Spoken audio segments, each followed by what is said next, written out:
बनाएं जिससे हमारी यह इच्छा पूरी हो सके। ऋषियों ने राजा से कहा, राजन, आज पुत्रदा एकादशी का पवित्र दिन है दोस्तों। यदि आप श्रद्धा और नियम पूर्वक भगवान श्री हरि विष्णु का पूजन करें और एकादशी का व्रत करें तो भगवान आपकी प्रार्थना अवश्य सुनेंगे। राजा ने कहा, हे महात्माओं, मैं यह व्रत किस प्रकार करूं?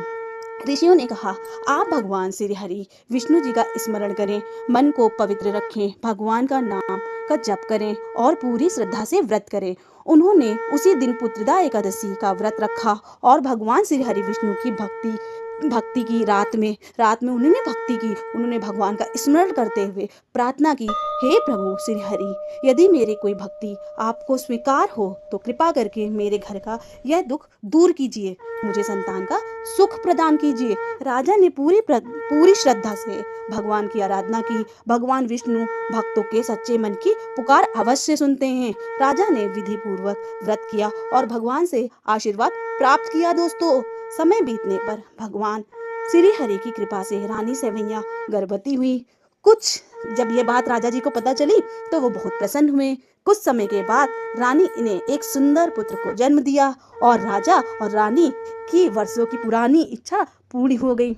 दोनों भगवान श्री हरि जी का धन्यवाद दिया और पूरे राज्य में प्रसन्नता से उत्सव मनाया गया। इस प्रकार पुत्रदा एकादशी की महिमा दूर दूर फैल गई दोस्तों।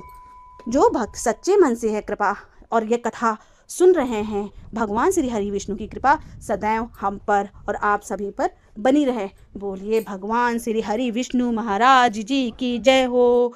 दोस्तों, अगर आपको इसमें कोई त्रुटि हुई हो हमारी इस कथा में आपको सुनाने में, तो हमें क्षमा प्रदान करिएगा, ठीक है दोस्तों।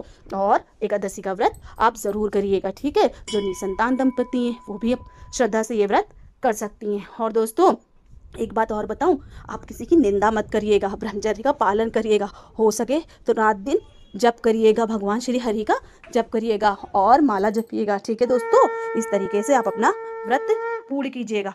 और सुबह ब्रह्म मुहूर्त में उठ करके स्नान करके पीले वस्त्र धारण करके केला मंगा के, केले का फल मंगवा के तुलसी की पूजा कीजिएगा, ठीक है। और हो सके तो जो तुलसी की सूखी लकड़ियाँ होती हैं उसका आप दीपक भी जला सकते हैं, ठीक है दोस्तों। इस तरीके से आप विष्णु जी की कृपा प्राप्त कर सकते हैं। और वैसे भी भगवान जो भी हमारे जीवन में हमें देते हैं, हमारे लिए अच्छा करते हैं, वो हमारे लिए हमसे ज़्यादा अच्छा वो समझते हैं और उचित होता है वो प्रदान करते हैं, ठीक है दोस्तों। तो आप परेशान मत होइए दोस्तों, ठीक है दोस्तों। राधे राधे। लाइक करिए हमारी वीडियो को, शेयर करिए, कमेंट्स करिए। इसी तरह से हम और भी एकादशी जो भी आएंगे हम आपको